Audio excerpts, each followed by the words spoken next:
Israeli শাসক নেতানিয়াহুর বুকে কাঁপন ধরিয়ে দিল ইয়েমেনের হুথি বাহিনী।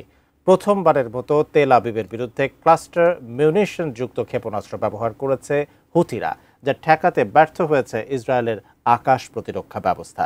এরপরই প্রশ্ন উঠেছে, ভয়ঙ্কর এই ক্লাস্টার ক্ষেপণাস্ত্র কিভাবে পেল ইয়েমেন? বিস্তারিত আরিফ হাসানের প্রতিবেদনে।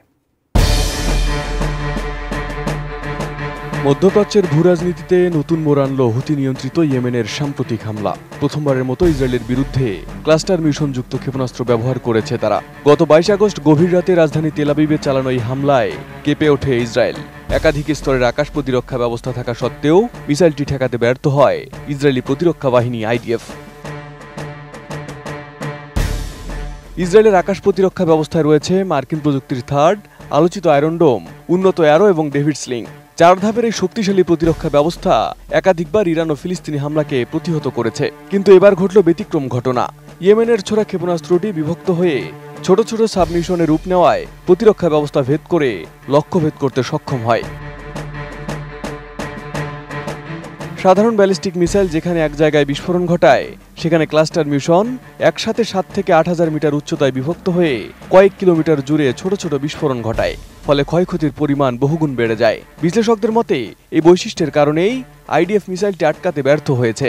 ক্লাস্টার মিশন সাধারণত যুক্তরাষ্ট্র, রাশিয়া ও চীনের মতো পরাশক্তিদের হাতে সীমিত। সম্প্রতি ইরানের কাছেও এই অস্ত্রের অস্তিত্ব ধরা পড়েছে। সম্প্রতি ইসরায়েলের সঙ্গে 12 দিনের যুদ্ধে ব্যালিস্টিক মিসাইলের সঙ্গে ক্লাস্টার ওয়ারহেড ব্যবহার করেছিল তেহরান। বেশ কয়েকটি গোয়েন্দা সূত্রের দাবি, ইরানের প্রত্যক্ষ সহযোগিতাতেই এই অস্ত্র ইয়েমেনের হাতে পৌঁছেছে। ইরানের সামরিক গবেষণা ও প্রযুক্তি দীর্ঘদিন ধরেই হুথিদের কাছে পৌঁছে দেওয়ার অভিযোগ রয়েছে। আর সাম্প্রতিক হামলার ধরন দেখে এই ধারণা আরও জোরালো হয়েছে।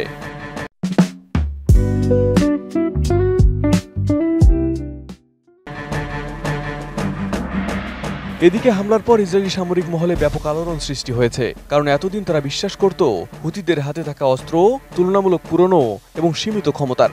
কিন্তু এবার প্রথমবারের মতো অত্যাধুনিক ক্লাস্টার ওয়ারহেড ব্যবহার প্রমাণ করল থার্ড, আয়রন ডোম, উন্নত অ্যারো এবং ডেভিড স্লিং এর বিপরীতে হুমকি হয়ে উঠতে চলেছে ইয়েমেনের এই শক্তিশালী ক্লাস্টার বোমা।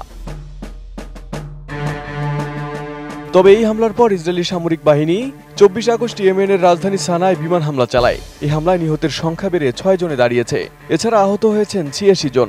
এই হামলায় সানার একটি তেল স্থাপনা ও বিদ্যুৎ কেন্দ্রকে লক্ষ্যবস্তু করা হয়। ইসরায়েলি সেনাবাহিনী জানায় তারা প্রেসিডেন্ট প্রাসাদকেও আঘাত করেছে, যা তাদের দাবি অনুযায়ী একটি সামরিক কমপ্লেক্সের অংশ। Arif Hasan, ATN news.